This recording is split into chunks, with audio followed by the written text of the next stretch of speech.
আসসালামু আলাইকুম। অ্যান্ড্রয়েড আমরা অনেকেই চালাই। তো অ্যান্ড্রয়েড চালানোর সময় এই যে আগে তো এই যে ধরেন পিআইপি মোডটা সব জায়গায় অ্যালাউ করা থাকতো বা এটা পারমিশন দেওয়া যেত। নতুন আপডেটগুলো আসলে সাধারণত এটাতে পারমিশন দেওয়া যায় না আর থাকেও না। তো এটা আলাদাভাবে অ্যালাউ করতে হয়। তো এরকম যদি হয় তো এটা আসলেই অনেক খুব উপকারী একটা তো যে সমস্ত অ্যাপগুলো ব্যাকগ্রাউন্ডে চলে ওগুলো খুব প্রয়োজনীয়, এগুলো প্রয়োজন হয়। তো এখন বর্তমানে তো সিকিউরিটির কারণে এরকম হয়তো সেটিংস থাকে না, এটা অ্যালাউ করে নিতে হয় সিস্টেম করে। তো আজকে দেখাবো এটাই কেমন অ্যালাউ করে।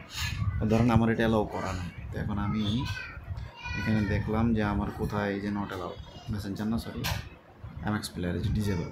এখন আপনি এখান থেকে দিবেন হবে না এবং এটা করাও সম্ভব না।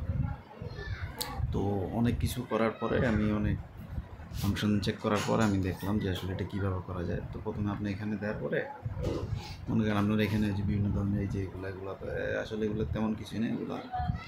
তো আপনি যেটা করবেন সেটা হইলো জাস্ট এখানে আসবেন, ক্লোজ দিবেন, অ্যাপসে যাবেন, অ্যাপসটাতে ঢুকবেন। হ্যাঁ, মূলত হইলো আপনার এই অ্যাপসটাতে ঢুকবেন। ধরেন এই অ্যাপসে আমি গেলাম।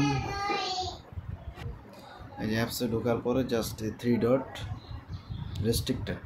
এখন এইটা যদি আমি বায়োমেট্রিক দিয়ে ওকে করে দেই, হ্যাঁ, তাইলে আমার হয়ে গেল। ধরেন এই হয়ে গেল। এখন আমি যদি এটা করতে চাই যে allow picture in picture, bus allow হয়ে গেছে। এখন আমি চাইলে অফ করে দিতে পারবো, অন করে দেবো, অফ করে দিতে পারবো। এই এখন আমার এটা দরকার নাই যদিও। এখন এই যে এটা যদি দেই, বাস হয়ে গেল, পিআইপি হয়ে গেল। হ্যাঁ, এই যে এখন দেখেন অ্যালাউ। এই এখন যদি এখানে যে অ্যালাউ দিয়ে দিই, বাস হয়ে গেল। এখন দেব, হয়ে যাবে। এইটাই আর কি। এটা আসলে অনেক খোঁজাখুঁজির পর আমি পাইলাম, এই জন্য জাস্ট শেয়ার করে দিলাম।